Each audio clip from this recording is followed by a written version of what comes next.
Today we're going to do things a little bit different. Rather than me just rambling on, standing up and talking about running to you folks on the internet, we're going to start to build a Harry Potter Lego set and talk about some of the stuff that came out from the running event over the last couple of days. Now, this set comes in 3 separate phases. So what I'm going to do is 3 separate videos for each of the different phases, and we'll see how long it takes me. And at the end of the video series, you'll see the finished product and kind of get my thoughts of what the best things coming in 2022 in the running world are. Now, let's get started because I haven't built Lego in a long time and this is going to be fun. Before we get into talking about running shoes and all that stuff, let's see what we have in the box before we get our hopes too high because I might need a lot of time to put this together. Now, let's start off with bag 1 for today because this seems like a little bit of an easier beginner package. Okay, and this is what our end result is supposed to look like. Now, we'll see exactly how long it takes me to get to this point, but we will get to that point. So in that first package, we had a bunch of random scraps and this other bag here that will open up momentarily. So the theme of this video is going to be talking about the daily trainers that I'm looking forward to coming into 2022. And there have been quite a few good ones that are coming up on the horizon. While we're building Hermione, let's talk about the first shoe on my list, which is the Triumph 20. So the Triumph 17 and Triumph 18 were shoes that I honestly didn't really like. I just found them a little bit uninspiring, a little bit firm, and especially in the Triumph 18, I found the upper just extremely terrible. Like, it was extremely loose fitting in the forefoot, a lot of room in the toe box, and it just wasn't a pleasurable experience to run in.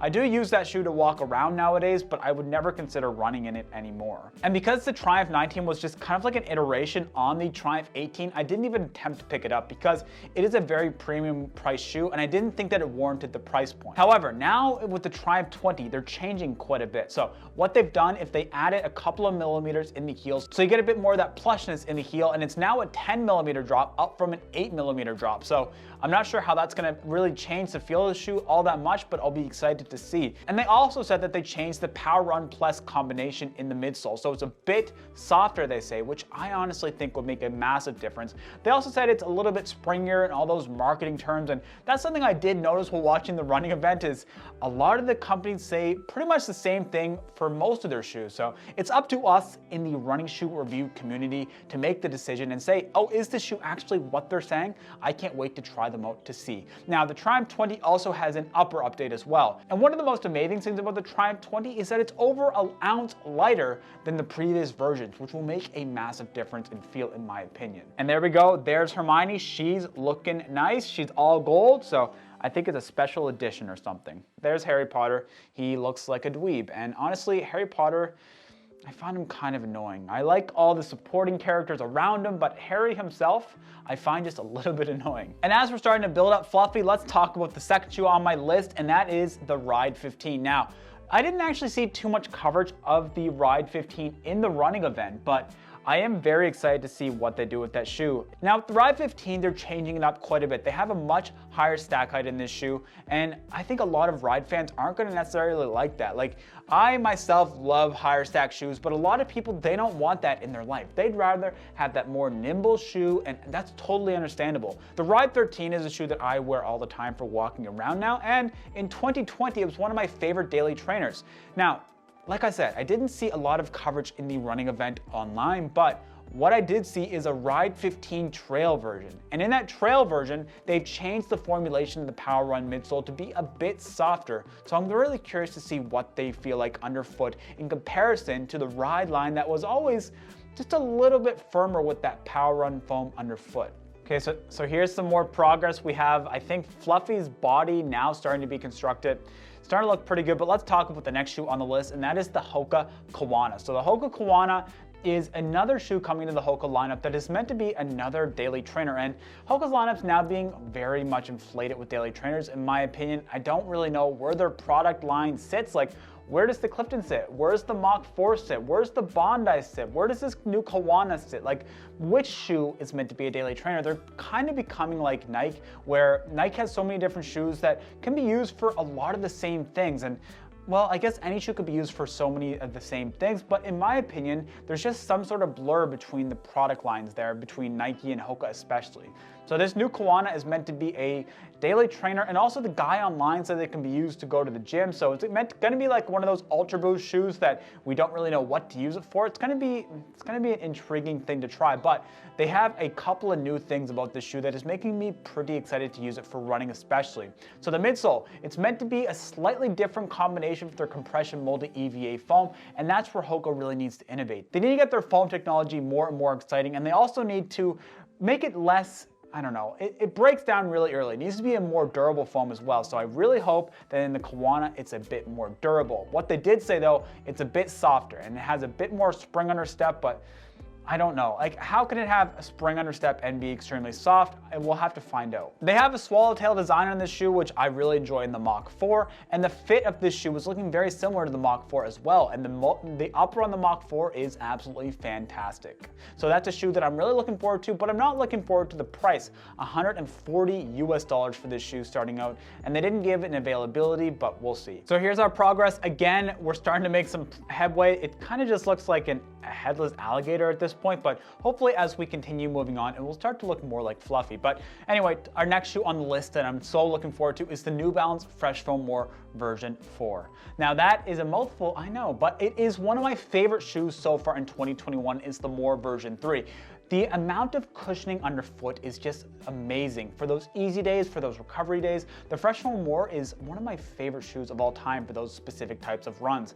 Now, it is a little bit of a heavier shoe. It feels very present on foot. The upper is a little bit sweaty, but man, it's so good. And in the version 4, it seems like they're making it even better. So what they've done is they've added a bit more Fresh Foam X to that midsole, a little bit of a higher stack, but they've also changed the geometry and it just looks like it's going to be a very pleasurable ride. And they also added a decoupled groove, and you know that I love a decoupled groove. What the decoupled grooves allows it to do is just add that little bit of extra bounce sensation underfoot, and it also saves on weight, which is also a very good thing. You know, instead of eating a little bit less turkey or chocolate around this time of year, I wish that I could just shave a little bit of myself off like a decoupled groove, but that's not possible. And here's my big annoyance with the running event is that it seems like every shoe that I want to get on my foot like tomorrow is late 2022. Late 2022. Oh, how about December 2022 is when we'll have this shoe on the market. It's just an annoyance. Why have these events and announce shoes like a year in advance? That's what I like about Apple products. They announce the product and like the week later you can get it in your hands. You're not just gaining a bunch of hype and losing it. All right, so here's another check-in. We have Fluffy's body coming along quite well, and it's going to be quite interesting to see. Now let's talk about the next shoe on the list, which is the Gel Nimbus 24. Now, I've never run in a standard Nimbus shoe. I've run in the Gel Nimbus Lite, which I have on the top shelf right over here, and I really enjoy that shoe. But in the Gel Nimbus 24, they're saying that they're making it even lighter than the previous version, so maybe the Gel Nimbus Lite line is going to go away, which would be interesting to see. Now, they have a Flight Foam Blast Plus midsole foam, which is essentially their most premium training foam, they say. So I'm not sure if it's going to be a bit more bouncy than the normal Flight Foam Blast that we get in the Nova Blast, or what the deal is going to be, but I'm so excited to get it on foot. And the best thing about this shoe is that we don't need to wait for years and years and years. We can get this in January, but it is going to cost us $160 US. So I can't even imagine what that's going to be in Canadian, probably something like $220, $230. I don't get it. Asics seems like they're really innovating with their running shoes, and I'm so excited to see what they bring in 2022. Can't wait to get this shoe on foot. Now we really have Fluffy's body coming along. We have 2 legs on, and he's starting to really look like a 3-headed dog. Perfect. But here is Fluffy's little body without his heads on, so he's looking pretty good, looking pretty nice. And let's finish it off. But before we finish it off, let's talk about the last shoe on the list. Okay, so the battery on the main camera died, so we gotta wrap it up on my phone. That's just how YouTube is sometimes. It's not always perfect. So with this next shoe on the list, what I'm really looking forward to is the PUMA Velocity version 2. I super enjoyed the Velocity version 1. It was an excellent value, coming in at 150 Canadian dollars or 120 US dollars for a shoe that had that Nitro foam, which was their premium foam. It had a blend of Nitro foam and their Pro Foam Light in the heel, which was just a little bit firmer, added a little bit more stability on the heel. What they've done in the version 2 is it looks like they didn't have it looks like they don't have such a high stack of the Pro Foam Light, but it's more of like higher and then lower. It's a nice smooth transition. And with the Nitro foam, it's full length now. So I'm really looking forward to how that shoe will feel. They've also changed the upper a little bit. They've made it a bit plusher, which may not be the best thing for a lot of people, but I do enjoy a little bit of plushness in my daily trainers, but it will absorb quite a bit of sweat. Let's see if I have anything more here in my notes. No, that's it for the Velocity 2. So those are the shoes I'm really looking forward to that they showcased on the running event. Now, there are going to be shoes that they didn't mention here that are going to come out, and I'm sure when I see those shoes, I want to buy those ones as well. So please hit the like button, subscribe to the channel so you can hear about those shoes in the future, and also help me get them purchased, because you know what? Every like, every subscribe really helps the channel out a ton.